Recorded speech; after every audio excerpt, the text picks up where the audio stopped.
कश्ती ने घूमना शुरू किया।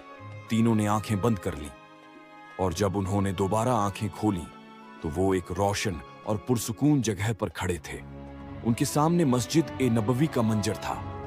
सफेद संग ए मरमर चमक रहा था। हर तरफ दरूद और सलाम की प्यारी आवाजें गूंज रही थी। हवा में एक अजीब सा सुकून था जो दिल को छू रहा था। तीनों दोस्त चुप हो गए। उनकी आंखों से आंसू बह निकले।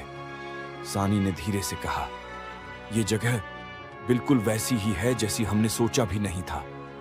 वकार ने सर झुकाकर कहा, यह तो सबसे बड़ी ख्वाहिश थी। जिन्न भी चुप होकर कदम पीछे कर गया, जैसे इस मुकद्दस मकाम की अजमत में खुद सर झुका रहा हो। फिर उसने आहिस्ता कहा, मेरे आका, आपकी दूसरी ख्वाहिश पूरी हो चुकी है। अब सिर्फ आखिरी ख्वाहिश बाकी है। हवा में सुकून था, दिल में जज्बात, और तीनों दोस्त एक नई सोच में खो गए कि तीसरी ख्वाहिश क्या होनी चाहिए।